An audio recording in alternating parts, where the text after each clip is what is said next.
नमस्कार दोस्तों, मैं हूं श्याम अहलावत। आप देख रहे हैं तहलका न्यूज 369। आज हरियाणा विधायक दल की बैठक में एक बार फिर से एक ऐसा एपिसोड दोहराया गया जैसा राजस्थान विधायक दल की नेता के चुनाव के दौरान दोहराया गया था। जी हां, जिस प्रकार राजस्थान में वसुंधरा राजे सिंधिया के हाथों पर्ची देकर शर्मा को मुख्यमंत्री बनाया गया था, उसी प्रकार आज फिर हरियाणा में भी एक तरह से वही क्रम दोहराया गया और नायब सिंह सैनी के विधायक दल का नेता चुनाव के लिए कृष्ण बेदी और अनिल विज द्वारा अनुमोदन किया गया और तमाम जो सदन है उसके द्वारा उसका स्वागत किया गया और जिसकी घोषणा केंद्रीय गृह मंत्री अमित शाह ने की। हरियाणा नए चुने हुई विधायक दल की बैठक हुई, उसमें सर्वानुमत से एक ही प्रस्ताव मिला है जो किशन कुमार बेदी जी और अनिल विज जी ने रखा। हमारे पूर्व मुख्यमंत्री श्री नायब सिंह जी का, मैं नायब सिंह जी को विधायक दल के नेता के रूप में चुना हुआ घोषित करता हूं और आप सभी को बहुत बहुत बधाई देता हूं। जी हाँ, कहीं जो पुराने समय में बातें निकल के आ रही थी कि अनिल विज जो है वो मुख्यमंत्री बनने जा रहे हैं, राव इंद्रजीत जी जो है वो मुख्यमंत्री बनने जा रहे हैं,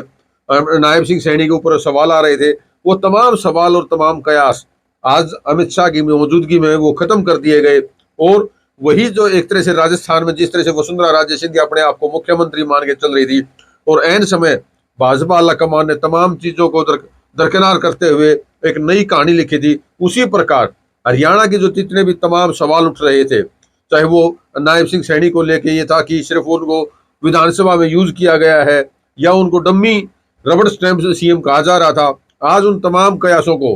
अमित शाह की मौजूदगी में खत्म कर दिया गया। जहां केंद्रीय गृह मंत्री अमित शाह ने आज घोषणा की कि नायब सिंह सैनी विधानसभा सदन के जो है वो नेता चुन लिए गए हैं। उसके साथ ही राव इंद्रजीत जो बड़े अपने आप को ये मान के चल रहे थे कि दक्षिण हरियाणा से मुख्यमंत्री हो और उनकी लॉबिंग की जा रही थी, दोनों विधायकों का नाम लिया जा रहा था, वो कहीं उनको जो है जगह दिखाई दे गई है कि भारतीय जनता पार्टी जो है वो अपने निर्णय के लिए जानी जाती है और आज एक बार फिर से उन्होंने निर्णय दिया है। तो राविंद्रजीत को जो बड़े खेमे में जो मान के चल रहे थे कि डिप्टी सीएम होंगे, वो एक तरफ तो उनको धक्का लगा, दूसरी तरफ अनिल विज को लगा कि अनिल विज के हाथों ही अनुमोदन कराया गया। राविंद्रजीत अगर इस सदन में होते तो हो सकता है वो भी इस क्रम में एक हिस्सा होते कि उनके नाम से भी अनुमोदन कराया जा सकता, लेकिन वो सदन का हिस्सा ना होने की वजह से बाहर रहे। आज का जो घटनाक्रम रहा, इस घटनाक्रम ने काफी बड़ा मैसेज दिया है प्रदेश की भारतीय जनता पार्टी को कि जो आला कमान है, जो केंद्रीय नेतृत्व है, वो उसके ऊपर किसी के निर्णय थोपे नहीं जा सकते हैं, बल्कि वो स्वतंत्र निर्णय स्वयं लेने में सक्षम है। उनके ऊपर प्रेशर क्रिएट नहीं किया जा सकता है, उनके ऊपर लॉबिंग नहीं की जा सकती है। ये अब आज भारतीय जनता पार्टी के जो विधायक दल का नेता नायब सिंह सैनी को चुना गया है, ये उसमें कहीं ना कहीं उन चीजों को स्पष्ट करने वाला है। रही बात अगले मंत्रिमंडल की या मंत्रिमंडल में कौन कौन शामिल होंगे उनकी, वो तो कल की स्थितियों पर रहेगा, लेकिन आज भारतीय जनता पार्टी के विधायक दल का नेता चुने जाने के साथ ही नायब सिंह सैनी राज्यपाल के समक्ष अपना प्रस्ताव देने जाएंगे और उसके साथ जो एक बार और चीज निकल के आ रही है वो यही है कि जो 25,000 भर्तियों की जो बात कही जा रही थी, अब वो नायब सिंह सैनी का जो घोषणा थी वो स्वयं उनके द्वारा शायद कल शपथ ग्रहण के साथ ही वो भी लागू कर दी जाए। और कुछ बच्चों के रिजल्ट्स तैयार थे, कमीशन ने तैयार किए थे, जो ही निकालने के लगे तो विपक्षी दल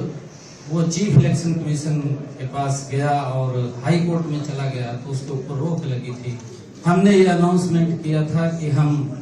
सबसे पहले उन बच्चों को ज्वाइनिंग लेटर देंगे। हम अपनी बात के ऊपर पूरा कायम है और बच्चों का वो रिजल्ट तैयार है। हमारे 24,000 बच्चे हैं, 24,000 बच्चों का कल ही जब सब होगा तो कमीशन का पूरा रिजल्ट तैयार है, वो उसको जारी कर देगा। ये हमारा जो वायदा था, उस वायदे को भारतीय जनता पार्टी जो बोलती है उसको पूरा करती है और कल ही सभी 24,000 बच्चों के रिजल्ट जारी हो जाए। आज के घटनाक्रम ने एक बार फिर से साबित किया है कि जो केंद्रीय नेतृत्व है वो अपने दम पर अपनी कार्यशैली के लिए जो जाना जाता है वो कार्यशैली भारतीय जनता पार्टी में आज भी कायम है और जो विभिन्न प्रकार के जो कयास लगाए जा रहे थे उनको ताज जो है वो खत्म कर दिया गया। इन कयासों के बीच तहलका न्यूज 369 द्वारा पहले भी ये बताया गया था कि नायब सिंह सैनी जो जिनको अमित शाह द्वारा चुनावी रैलियों के दौरान सीएम पद के लिए घोषित किया गया था कि अगले सीएम यही होंगे, वो आज कहीं ना कहीं नायब सिंह सैनी के जो सीएम बनने के साथ हमारे न्यूज चैनल्स की भी जो प्रामाणिकता है या जो उसके द्वारा जो पूर्व में ही अनुमान लगाया गया था उसके ऊपर मोहर लगाने का काम किया गया है और तमाम जो कयास है उनको खत्म किया गया है। अगले जो मंत्रिमंडल को लेकर जो हमारे जो चैनल के द्वारा जो बातें जनता के बीच में कही गई है उसके लिए अब आप इंतजार कर सकते हैं कल के लिए। कल हम आपको जो है मंत्रिमंडल के साथ अगली जो चीजें हैं उनके बारे में प्रकाश डालेंगे। लेकिन आज नायब सिंह सैनी के विधायक दल का नेता चुने जाने के साथ ही उनके मुख्यमंत्री बनने का रास्ता साफ हो गया है और इसकी घोषणा या यूं कहे कि इसका पूर्व अनुमान चैनल द्वारा पहले से लगाया जा चुका था। अगला जो मंत्रिमंडल है, मंत्रिमंडल को लेकर भी जो चुनाव जो समीक्षा या जो विश्लेषण हमारे चैनल के माध्यम से जनता को दिया गया था उसमें भी कहां तक मोहर लगती है और हम कहां तक अपनी समीक्षा लोगों के बीच में अपनी विश्वसनीयता साबित करने में सफल होते हैं, ये आने वाला वक्त बताएगा। फिलहाल के लिए इतना ही, धन्यवाद।